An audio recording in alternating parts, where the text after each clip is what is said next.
Well, once again, welcome everybody, and what a great weekend we just had. Buckeyes, a great win Saturday night. How about that? Showed their toughness. Always tough to go into another stadium like that, and the atmosphere was phenomenal. I was there Saturday night, and I tell you what, it was so loud in there, and I give these kids a lot of credit. They played their hearts out, and I don't know if you all saw the Ryan Day presser afterwards in the interview, and you know, he was fired up, and he needed to be, because they needed to be that night as well. That's a good Notre Dame team, and they came out with a good win. And the Browns yesterday, how about that? They're 2-1. They're tied for first place, so can't complain. So nice job for the Browns. Want to introduce, we've got a kind of a full dais here today. We've got some special guests and presentation that we're going to do, but before that, let me introduce some of the folks that are here. To my far right, Tim Costello, who's on the board of the Magnolia Historical Society. Tim, welcome. We've got Alan Tozzis, who's also a representative from the Magnolia Historical Society. And Janet Rogers, also a member of the Historical Society and a longtime family friend of ours as well, so welcome.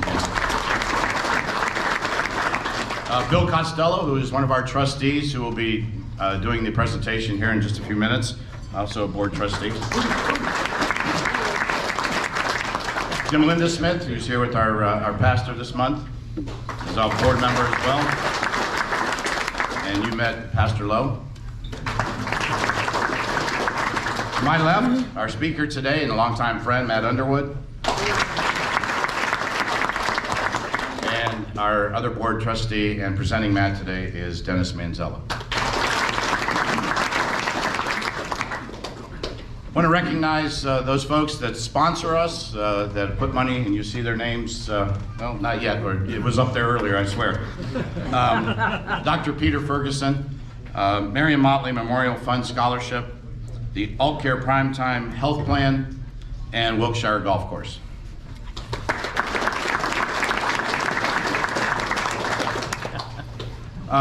So to get started here, I want to bring Bill Costello up, our trustee, for a special presentation to the Magnolia Historical Center.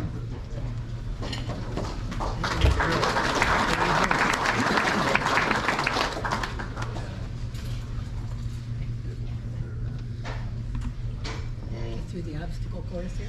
Yeah. Thanks, Frank. You may have seen a few of these pamphlets on your way in. Magnolia is going to honor Vince Costello, one of their own, with a statue and a memorial park in his hometown. Janet is the president of the Historical Society of Magnolia, and they've started a fundraiser to pay for this statue that's going to be put up in Magnolia. There will be these pamphlets. Janet will be in the back at the end of the meeting. If you are so inclined to make a donation or ask questions, she'll have a lot more information than what I do. But at this time, on behalf of the Pro Football Hall of Fame Board of Directors and the Pro Football Hall of Fame, I would like to present a check for $2,500 from this club to the Magnolia Historical Society. As a member of the Costello family, I would like to thank the club for this donation, and we really appreciate the effort that's going into this memorial. Janet?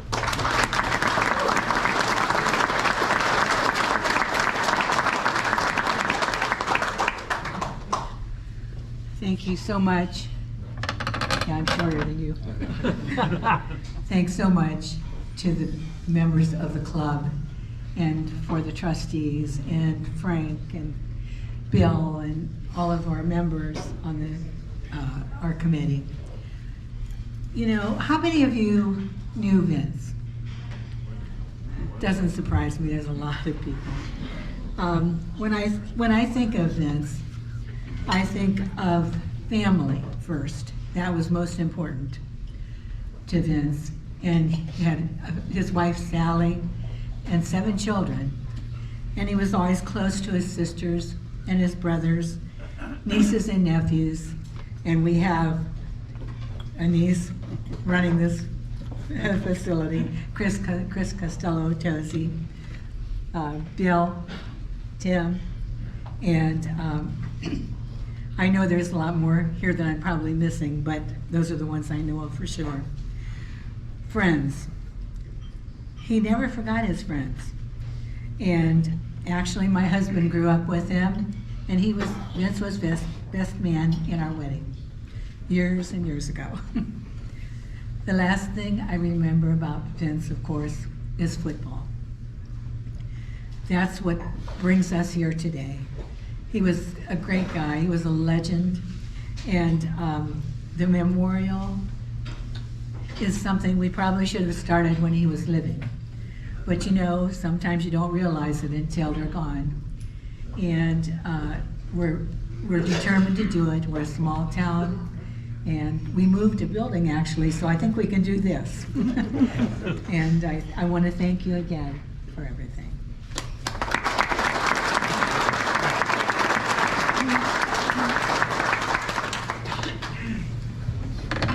Thank you, Janet, and we look forward to seeing that statue when it's up and ready to be unveiled. Once again, the best way to stay in touch with the club is through the Facebook page. So if you get an opportunity to log on to Facebook and join the club group, you'll stay in touch with everything that's going on.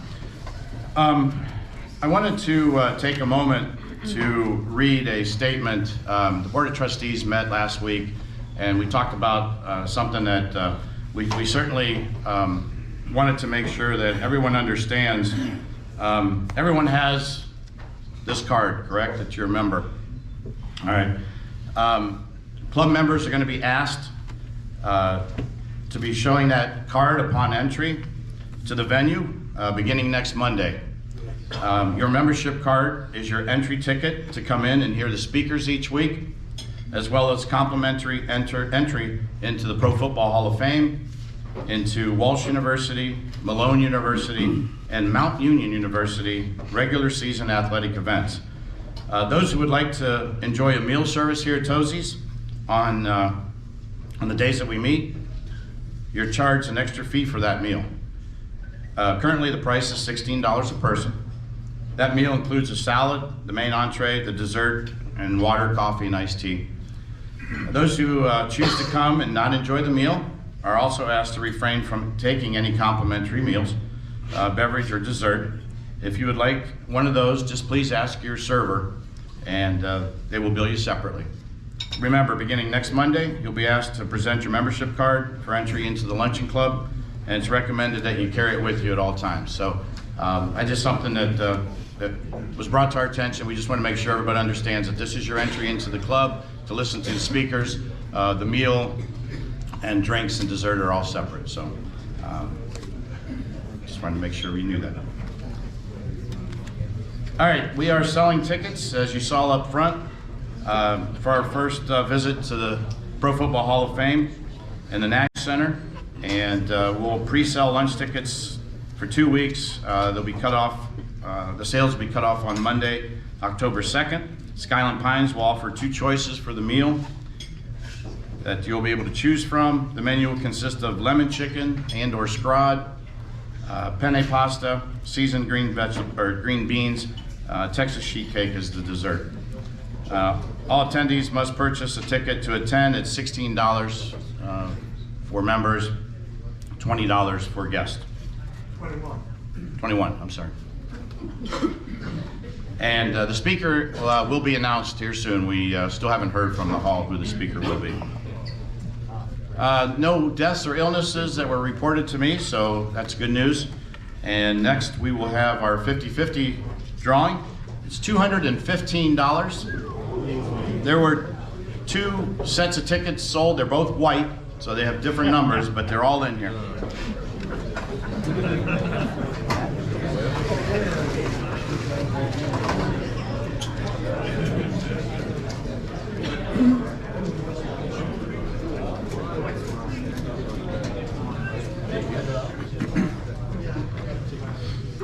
All right. The two tickets, one starts with 168, the other starts with 388. This one is 388 059. And you'll see Ozzy in the back there for the money. Right here, 059 388 059. We can split it afterwards.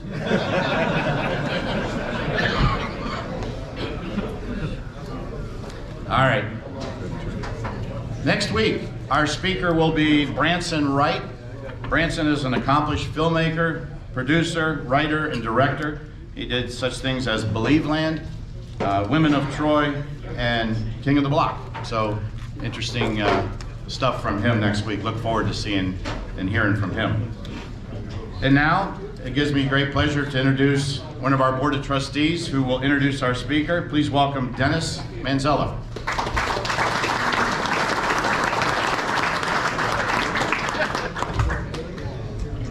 Good afternoon.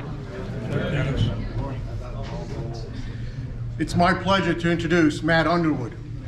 Matt is finishing up his 24th season as a broadcaster for the Cleveland Guardians. 2023 marks his 17th year in the TV booth calling play-by-play with partner Rick Manning. Matt began his career with Cleveland ABC affiliate WEWS TV5, where he spent 17 years and served as the station's sports director from 1997 to 1999. Underwood has also called play-by-play action for NCAA football, as well as working the OHSAA high school football playoffs and state finals. The Ashland, Ohio native graduated from Ashland High School, where the former quarterback finished as the school's all-time leader in completion percentage. There you go. He is a member of both the Ashland County Sports Hall of Fame and the Baldwin Wallace College Radio Hall of Fame. Next season, Matt will surpass 3,500 career games in Major League Baseball behind the microphone. Please give a warm Hall of Fame Luncheon Club welcome to Matt Underwood.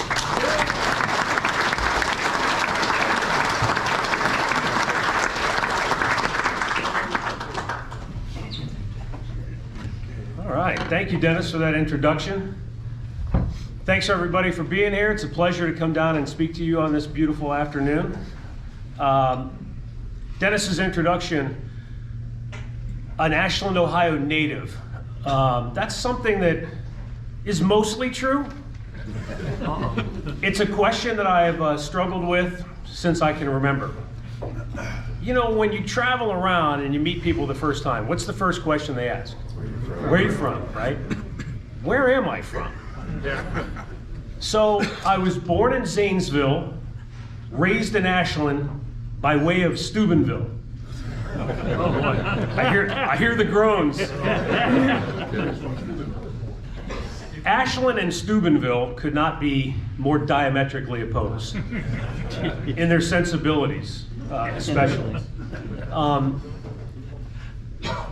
You know, Ashland is probably the Ashland I grew up in. I don't know how much it's changed, but 99% white Anglo-Saxon Protestant. It's a very small and very quiet community. Those two words have never been used to describe Steubenville, Ohio. It was a melting pot. When I was a kid, when we would go visit, and we spent every holiday and most weekends in between going to visit Steubenville because my parents were both born and raised there, and every aunt, uncle, cousin, grandparent, they all lived there. So that's where we spent a lot of our time. And you know, it was a great place to visit because it was so different than Ashland.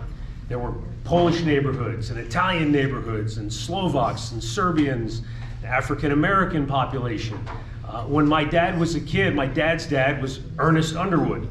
There was also an African American policeman in Steubenville named Ernest Underwood. And sometimes the switchboard operator would get the two houses confused and wake my grandmother up in the middle of the night looking for Ernest to get down to the police station. And she thought my grandpa was in trouble. But the two worlds are so interesting because, like, I remember I would go to visit and I would stay with my grandparents, and on Saturday mornings my grandfather would get me up and say, come on, we're gonna go make the rounds. Nobody in Ashland ever made the rounds on a Saturday. I didn't even know what this meant. But we would walk because my grandpa walked everywhere. And his nickname was Speed because he was anything but speedy. If he walked any slower, he'd be moving backwards. But we would make our way down to the Herald Square cigar store, where, yes, they sold cigars in the front of the store. But in the back, I walked into a world I never knew existed. The cigar smoke burned my nostrils and my eyes, but it was wonderful. I'm like, what is this world back here? There was a chalkboard, and there were cities listed on the chalkboard with numbers next to them. I was 8, 10 years old, maybe. Pittsburgh, -7.5. Cleveland, +3. And I'm thinking, these guys, this is a math class. They're doing new math here. But then I looked around the room, and my grandpa, you know, being a proud grandfather, was introducing me to the guys. In Ashland, when I met people, it was Mr. Jones, Mr. Johnson, Mr. Smith. These were Jimmy the Nose and Harry the Horse, Bobby the Hammer, you know, and I'm like, and they looked like they had been through the ringer, these guys. But it was a different world. And so on the ride home in the car, I'm in the back seat, and I said to my dad, Dad, how come we don't have any bookie joints in Ashland? And I could see my dad going, oh, jeez. I said, where did your grandfather take you? Watch your glasses there, Frank. I just fell on the floor there. So he's trying to explain to an 8-year-old kid that, well, you know how there are laws? Well, in Steubenville, some of those laws are not as important as some of the other laws. And as long as everybody minds their business and does things in an up-and-up sort of way, the police kind of let them do their thing. But in Ashland, that's really frowned upon. Didn't make any sense to me, but as I grew up and came to understand the world a little bit more, I realized that Steubenville was a different place. But so, getting back to my original point, I feel like I've got mixed blood from that Steubenville upbringing and the Ashland upbringing, and just it gave me a different view of the world. And the kids that I grew up with were mostly farm boys, and they went to church on Sundays, and they did things to the letter of the law. And my relatives, sometimes they did things by the letter of the law, and sometimes maybe not. But you know, my mom's side of the family, 100% Greek, from Sparta and from Crete. So, two of the most famous people I can think of from Steubenville, Jimmy Synodinos, better known as Jimmy the Greek, and Dino Paul Crosetti, better known as Dean Martin. And my middle name is Dean, and I'm 50% Greek, so I guess where I'm from is where I'm from. You know, football is in my blood. As Dennis said, I loved playing high school football. It was a blast. Loved every second of it. And my dad played high school football for Big Red, and I was raised on stories of the All-American Conference. Massillon, McKinley, Alliance, Warren Harding. And my dad played against Paul Warfield. So one of the first names I knew about in terms of pro football history was Paul Warfield. This great wide receiver that played at Warren and was now in the National Football League. And so fast forward, when the Browns had been pillaged and taken to Baltimore, we were awaiting the return of the Cleveland Browns. And I got to know Paul Warfield, and it was a great thrill to meet him. And first time I met him, I said, Paul, my dad played at Steubenville, and he played against you, and he lit up like a Christmas tree. Oh, the All-American Conference, those were great days, great football, hard-fought games. And so we developed a really good relationship. And then one day, we were talking, and I asked him a question. Now, this was the late 1990s.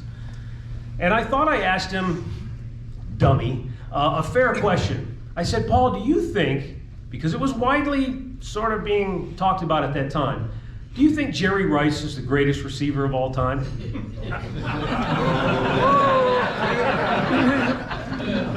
You would have thought I insulted his mother. And Paul's the classiest, one of the nicest human beings I've ever met. He kind of cocked his head and looked at me very seriously, and he said, I want you to go look up the numbers. He said, you look up the numbers and tell me what my yards per catch average was, and you tell me what Jerry Rice's yards per catch average was, and then we continue this conversation. And that was it. Now, the computer hadn't quite evolved yet, so it was hard to find those kind of statistics back then, but a few years later, I was able to dig into the database. Do you guys know that Paul Warfield, still to this day, has the 4th highest yards per catch average in pro football history? He averaged 20 yards per catch for his entire career. Jerry Rice did that one time in his career. He's 214th on the all-time list. What Paul was really trying to say, he wasn't trying to talk smack on Jerry Rice. He was basically telling me, you cannot compare eras.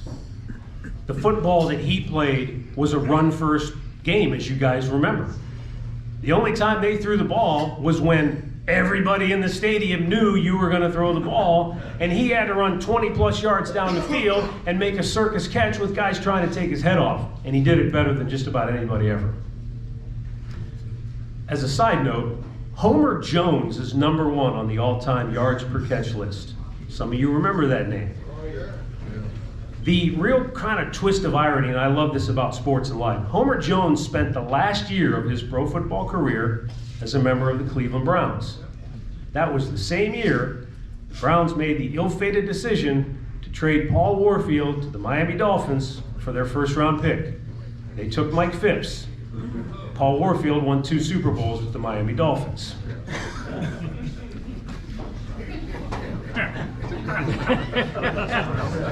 But we don't want to get into that. Point is, the game changes with time. New systems, new ideas, new schemes, new coaches, new general managers. It happens in baseball too, and I've watched it firsthand change over the years. I thought you guys would find this interesting.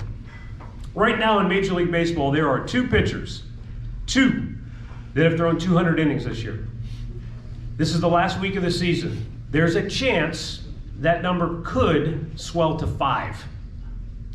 That's the most that will reach 200 innings. At most, 5 this year. Last year, there were 8. In 2019, the year before the pandemic, there were 15. 10 years ago, there were 36. 20 years ago, there were 44. And 30 years ago, which sounds like a long time ago, but we're talking about 1993, there were 52 pitchers who logged 200 innings in a game. Does that mean that today's starting pitchers are less than? That they're not as physically durable, that they're not as good? I don't believe that. Not with the training methods we have and nutrition, and just walk down the street. Kids today are bigger than they've ever been before. It's just simply the way the game has evolved. In Bob Feller's era, if you were in the bullpen, that means you weren't good enough to be a starter. Now we have 8, 9-man bullpens with guys who throw 100 miles an hour and left-handed specialists that can spin the ball with the best of them. The game has simply changed. It has evolved to a place where now, if the pitcher goes 6 innings, he's done his job. If he goes 7, it's a bonus, because you're paying those guys in the bullpen a lot of money, and you're not paying them to sit out there and spit sunflower seeds. You're gonna use them. So again, the game has simply changed. But I love numbers, and hopefully you'll indulge my historical perspective, because I got to know Bob Feller before he passed. Arguably the greatest right-handed pitcher of all time. And his 1946 season is just worth looking at the numbers, because they kind of make your head spin. 1946, Bob pitched, remember what I just said, there's 2 pitchers that have gotten to 200 innings this year. In 1946, Bob pitched 371 innings. He struck out 348 batters. He had 36 complete games. No major league pitcher in the last 10 years has started more than 35 games. Let that sink in for a second. Bob had 36 complete games, and nobody in the last decade has even started 35 games. So again, the game has changed. Bob pitched in the days of the 4-man rotation. Now there are 5-man rotations. You can't even get 36 starts in a season now, let alone complete 36 games. But those numbers still are staggering, and it's another reason why he is one of the greatest pitchers of all time. Here's another example of how the game has changed. Ray Chapman. Ray Chapman, unfortunately, is more famous for being the only player that died during a game. He was hit by a pitch from Carl Mays during the 1920 season, died as a result of being hit by that pitch. And 2 months later, that team went on and won the World Series for the first time for Cleveland. But Ray Chapman was, by all accounts, a prince of a human being. And he was a selfless ball player. In 1917, Ray Chapman led the majors with 67 sacrifice bunts. Wow. In the last 20 big league seasons, nobody has laid down more than 24 sacrifice bunts. Miles Straw leads our team, and he is 3rd in the American League with 6. Again, are you telling me that major league players today, if they wanted to, couldn't bunt and bunt a lot and be successful at it? Sure they could. But they don't, and they don't practice it because analytics has shown that it is statistically not any more advantageous to give up an out to move a runner 90 feet. Because they have the database, they can go through all the historical data and show you that it does not increase your odds of scoring any more than letting the hitter swing away. Now there are still instances where the sacrifice is a good option. Late in the game, it's tied, you're down a run, 8th or 9th inning. You get the leadoff man at second. If you can bunt him over to third with an RBI guy behind you, that's still a smart play. But again, it's just another example of how the game has changed from the game maybe we knew growing up or the game from yesteryears. It doesn't mean it's better or worse, because that's what we love about sports, right? That we can sit around and debate. We could go in a bar and have a drink or 10 and really get into this and roll our sleeves up and argue and yell at each other. And it's one of the great things about baseball, though, that we have all this historical data and we can try, although in vain, to compare who was better over different eras. But as Paul Warfield clearly showed me, it's a fool's errand to try and compare players from different eras, because they're asked to do different things than they were, or than they're asked to do today. Obviously, this season for the Cleveland Guardians has not gone as well as we would have expected, as they would have expected. Last year, the youngest team in Major League Baseball kind of took the league by storm. They were fun, they were exciting, they were energetic. They gave Tito a lot of energy, gave him a real boost. And we thought they were going to take that quantum leap forward this year, and it just didn't work out. And I think if you want to look at try to boil it down to one thing, the one-run games. You know, we've played 57 one-run games, and we have a losing record in those one-run games. If you flip that number, they're probably a playoff team. But the reasons for why they haven't been successful in those one-run games are various. They haven't scored enough. You know, maybe those one-run games could have been 2 or 3 run leads had they been able to score another run or two late in game. Emmanuel Clase, who's been a terrific closer, but he hasn't been as good late in games as he was a year ago. He's let some of those leads slip away. Some of those one-run leads became one-run losses. And so that's been a bitter pill to swallow. But the good news is we keep getting a look at the way this organization develops young players and young pitchers. We had 3 young pitchers that nobody even really knew about this year. Gavin Williams, Tanner Bybee, Logan Allen. These 3 kids were called up as rookies, plugged right into the starting rotation and expected to go out and win, and they did. They did a terrific job. So that gives you hope for the future. Shane Bieber can get back to form, and Tristan McKenzie can come back and get on top of his game, and Cal Quantrill. Now you've got a real strength for this ball club as you look ahead to next year. But next year will also be challenging and different, because it's very likely that we won't have Terry Francona managing the team. Tito, while he has not said anything officially on the record about coming back next year, he's left enough hints that if you're not paying attention, then shame on you. I mean, 23 years he's been a manager in Major League Baseball. It's a grind. And you know, he shared with me recently, when you're the bench coach or if you're working in the front office, if you lose a tough game, it stinks. But you take a shower and you go home and you come back the next day. When you're the manager, you don't turn it off.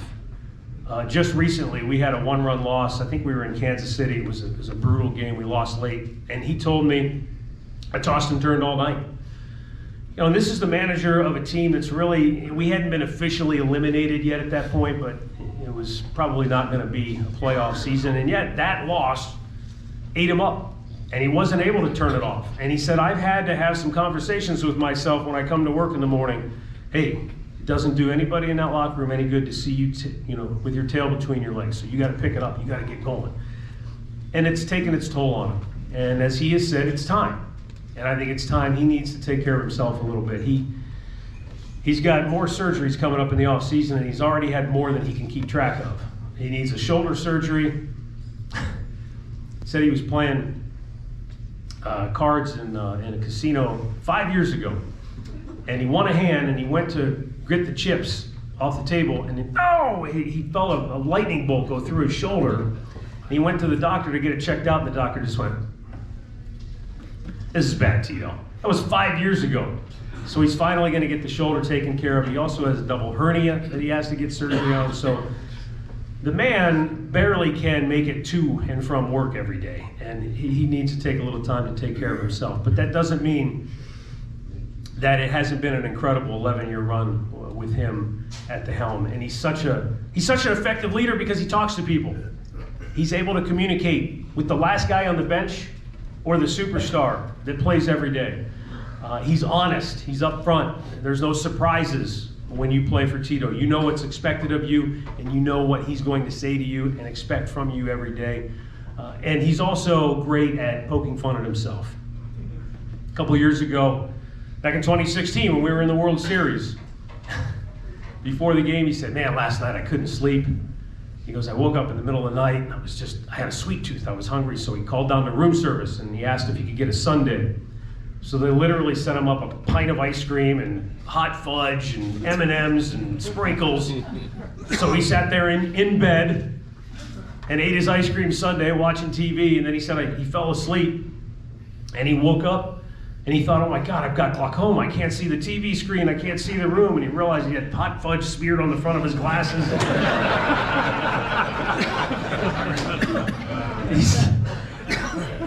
I'm telling you, folks, outside of the dugout, outside of the ballpark, daily chores that you and I take for granted, like going home and walking into your house, Tito leaves his keys sometimes at the ballpark, and he can't get into his own apartment. Outside of that domain, life is a challenge for him. But in the dugout, he is the master of his domain. He's really good, and he's been an effective and wonderful leader. So it's going to be interesting to see how this whole thing, plays out in the off season and what the organization does going forward. But we certainly will always have a special place in our heart for Terry Francona and the job he's done here in Cleveland. At this time, if you have any questions, I'm happy to entertain some questions. Yeah, you guys on TV do a hell of a job. I just wondered, it seems like you're really close. Are you out off the set? So the question is, he enjoys our telecast. Thank you very much for that. And he wants to know if myself, Rick Manning, Andre Knott, if we are as close as we appear to be in real life. And the answer is absolutely not. We hate each other.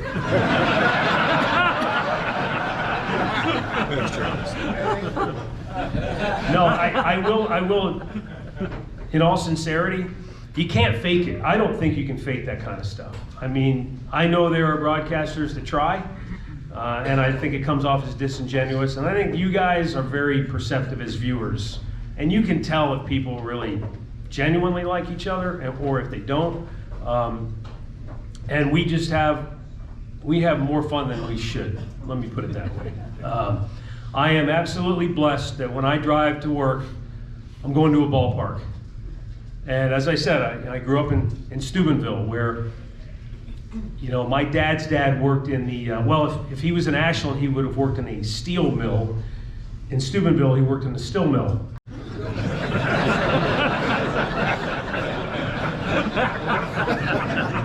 Just like in Ashland, if somebody asked you, are you going downtown tonight? In Steubenville, it's going downtown. So it's a different world, but to my point, you know, my dad's dad worked in a steel mill, and he told my dad, do not work in a steel mill, because that's hard work. And I'm sure some of you have worked hard jobs or had family that worked hard jobs. You know what that 40-hour-a-week grind is really like. I've never had to do that. I mean, I get to go to a ballpark. My office is Progressive Field. I look down on home plate.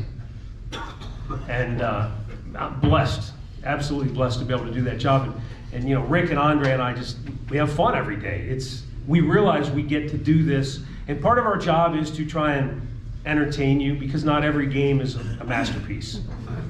Some games, it's like, okay, boys, dig into your bag of tricks, because this one got away from us pretty early. And I think we learned maybe a different way of doing our telecasts during the pandemic. You know, we get a lot of comments from other broadcasters and other scouts that watch us. They say, man, I like what you guys do. It's different than what we're hearing and seeing in other places. That really evolved out of the pandemic, because we weren't traveling.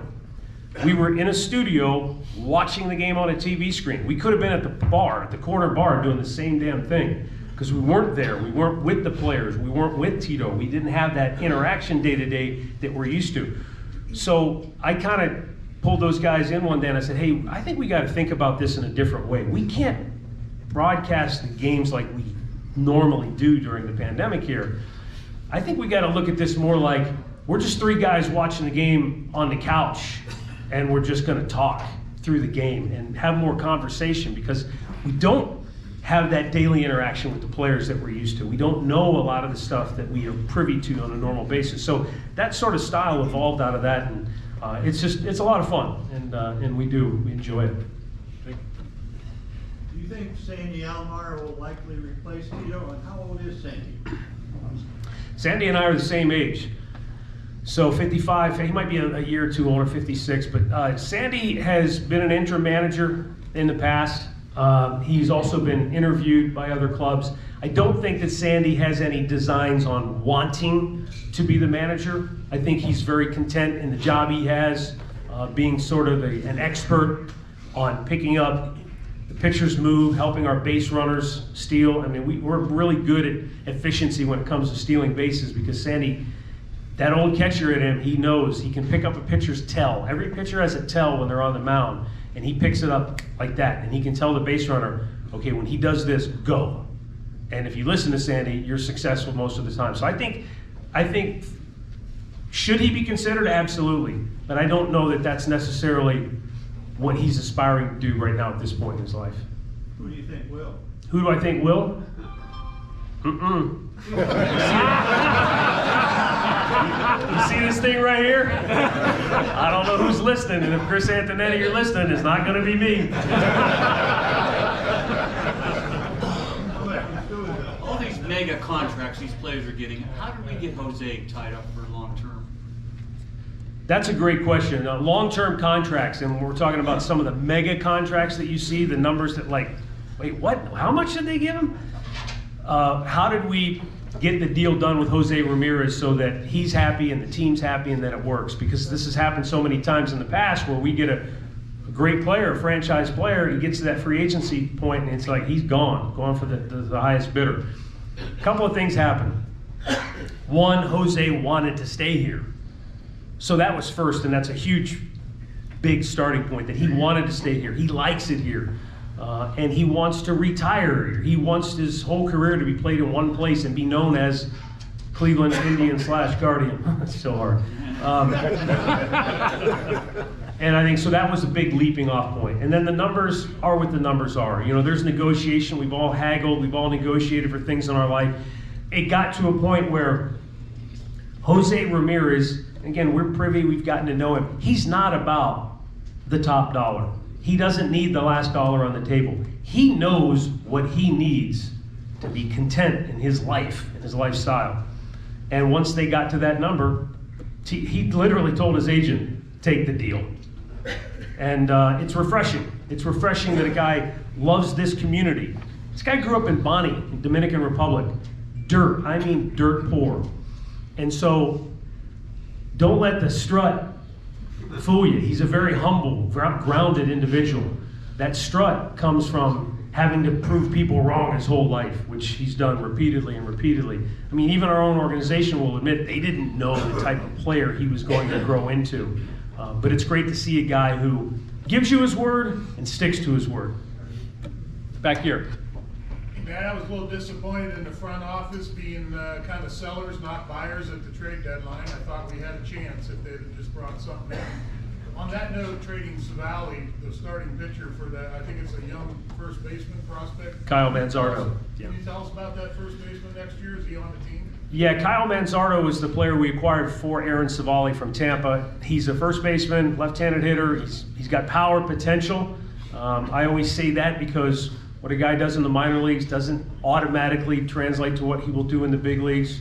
You have to wait and see. But all the reports are that he's a good-looking young player that has a lot of potential, a lot of upside.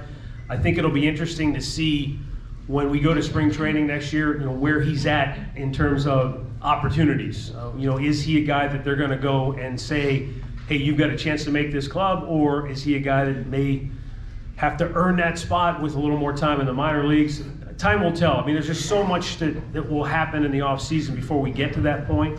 But Manzardo's a key guy. That's the only reason that they were going to trade Aaron Savali, is that they could get somebody that they felt could be what they now call an impact bat in the middle of the order. And as you guys, if you've watched any of our games, that's what we need. We need somebody who can impact the game with some power. That's the one thing that's really sorely lacking right now for this team. You like the pitch clock? I love the pitch clock. I wasn't sure at first. I think we're all kind of purists at heart. We don't like people to don't monkey around with the game too much. But I think what it's done is it's cut the fat.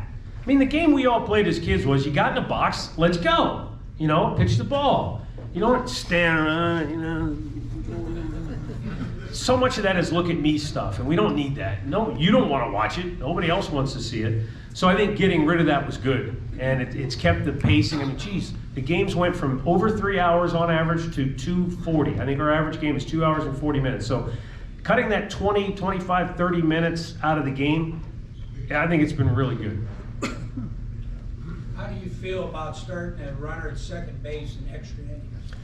The extra inning rule, they started that a few years ago. I think it was during the pandemic because, I don't know, I don't want to get into it because. They started with the runner at second base in extra innings. At first I hated it.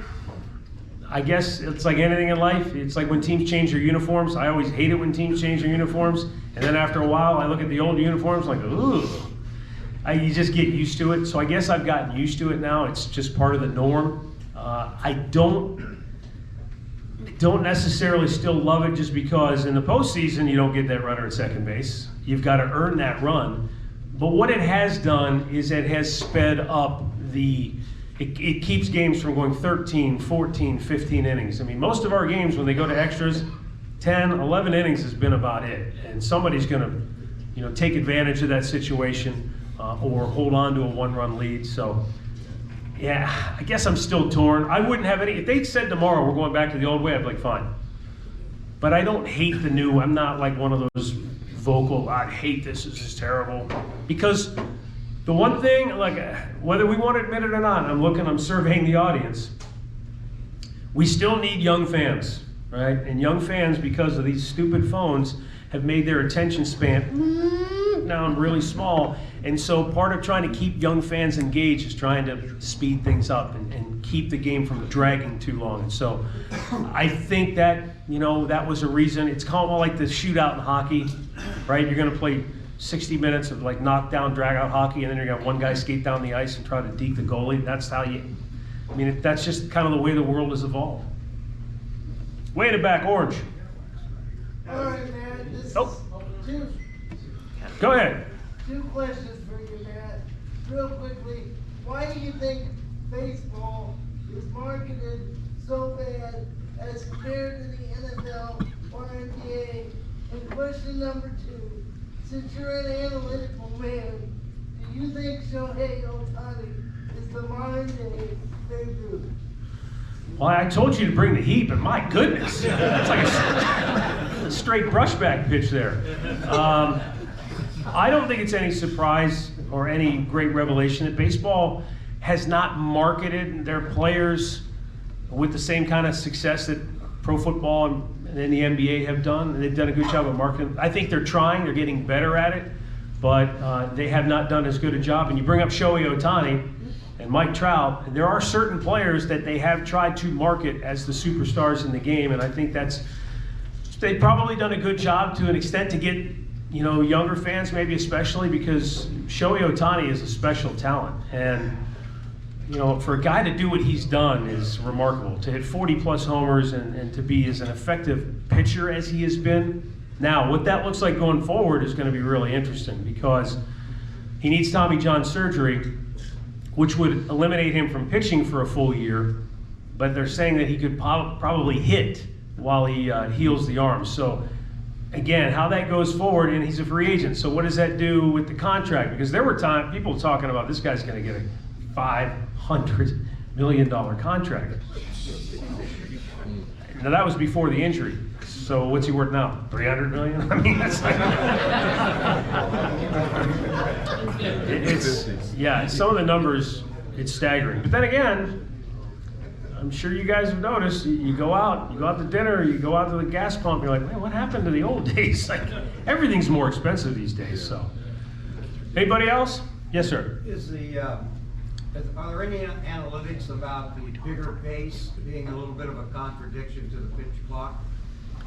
I haven't heard anything with that regard. I'm sure somebody studied it though. You know, there is an analytics study on just about every facet of the game. And some of the stuff, you know, really gives you some interesting revelations. But then there are some things that you just scratch your head. Like, I remember we had this thing that we were running on our telecast. We ran it about, I think we ran it about 3 times. They called it catch probability. Ball's hitting the outfield, maybe it's a smoked line drive, and the guy runs down, makes a diving catch. And they ran that graphic one time, and they said the catch probability on that was 42%. And Arch, being Arch, goes, he caught it, so it's 100%. Can't argue with that logic. Orange, I missed you the first time, yeah. Yeah, it seems like the Guardians attendance has been kind of trending up. Are you seeing that league wide, or is that just Cleveland's doing a good job selling tickets and packages? You know, I think that it's interesting you mentioned that, because I just happened to notice that the other day. Our attendance is almost on par with Minnesota, and they're going to win the division. And you know, we haven't really been able to get a run together where we've gotten people like energized and excited, and yet we still think we're middle of the pack overall in average fans per game. But I think they've done a nice job, and I'm really excited about what they're going to do with the, you know, the aesthetics of the ballpark with the renovations that are going to start as soon as this season ends. So it's going to be a different looking ballpark, not drastically, but I think the improvements are going to help attract more fans and hopefully make it just a better overall experience for people that come to the ball games. So that, you know, I think the attendance, I mean, it's positive in my opinion. It's not like, man, if we were averaging like 14,000 fans a game, that would be really disappointing. And you'd be wondering, oh gosh, you know, what's going on? But I think our fans have responded. And I know the other thing too, look, as I said, everything's expensive. Ohio's not exactly state rolling in dough. And so people have to be discretionary with their funds and how they use their funds. And maybe our fans aren't selling out a lot of games, but they watch. You fans are engaged. Our ratings yearly on average are some of the best, if not the best, in all of Major League Baseball. So that tells you that people are interested. It's just that, you know, when it comes to those discretionary funds, you've got the Browns, you've got the Cavs, you've got the Guardians, and you can't necessarily spend all your money on just going to sports games, or some of you would be in divorce court right now. So I think our fans do a wonderful job, though, of staying engaged. All right, not to cut it short, but I wanted to share one last story before I wrap it up here. And that is, when I first started out, my rookie year in 2000, we went to St. Louis to play the Cardinals. And I'm going to get a chance to try and meet Jack Buck. Jack Buck is a legendary voice of the game. He's an Ohio guy from Lakewood. Served in the military in World War II. I mean, he's just a man's man, great guy, and I want to meet him. So before the first game of the series, I'm walking out of our clubhouse and down this little hallway, and here he comes right at me in the opposite direction, and I'm like, oh boy, don't mess this up. Don't say anything stupid or weird, you know. And before I can formulate in my head what I'm going to say, he reaches out his hand and is like, hello, young man, I'm Jack Buck, welcome to the club. And I was blown away that he even knew I existed, let alone that I was part of the Cleveland broadcast team. We had a great conversation. He's got a million stories, a great storyteller. And so one of the best Jack Buck stories, he's doing a game. It's like one of the rare years where the Cardinals weren't in it. It's down the stretch. It's probably this point in the season. They're not in the playoff hunt. And the only reason for this game to be special on this particular day is it was National Dairy Day at Busch Stadium. Or maybe not national, but maybe it was the Missouri Dairy Farmers Day at Busch Stadium. So they have a cow milking contest, and I think they had a contest to see who could eat the most cheese in under a minute. And the whole thing is culminated with the crowning of Miss Cheesecake. So I fast forward to the 7th inning of that game. We just coming out of the 7th inning stretch. Cardinals are coming to bat, and Jack Buck lets the listeners know Cardinals are down 3-2 as we go to the bottom of the 7th inning. And he happens to hear a commotion in the back of the booth, and he sees that Miss Cheesecake has entered their broadcast booth. And I was like, Bob's sitting here, Jack's sitting here, and his partner Bob Starr is next to him, and then there's like a couple of steps up where Miss Cheesecake has just walked into the booth. So Jack looks back and notes that Miss Cheesecake has entered the booth, and he turns back and says that Ozzie Smith will lead off for the Cardinals, and then he turns back and watches Miss Cheesecake as she walks down the stairs because she's wearing a bathing suit, one-piece bathing suit. She's got a sash that says Miss Cheesecake. She's got high heels on, got a crown, and she's with both hands carrying a large cheesecake.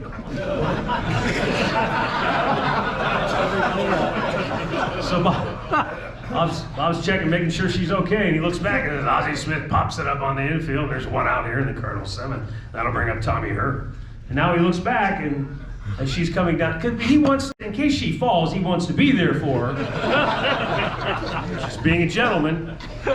She makes her way safely down to the bottom of the booth, and Jack looks back to the field and notes that Tommy Herr rolls one over to second base, and there are 2 down here in the Cardinals 7th. So now Miss Cheesecake lays down on the console between Jack and Bob this delicious looking cheesecake.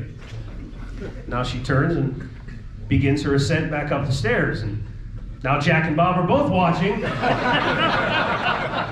Just in case she trips, they want to be there.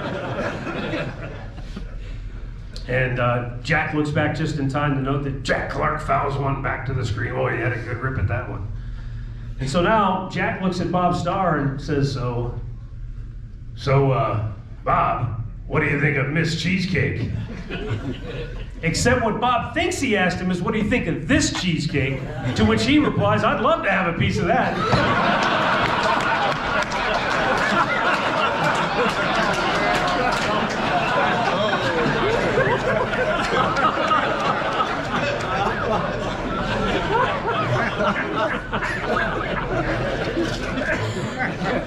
Jack Clark homered on the next pitch. Nobody listening to the Cardinal broadcast that day heard Jack Buck's call because he was incapacitated. Thank you very much, guys. Appreciate being here. Have a great day.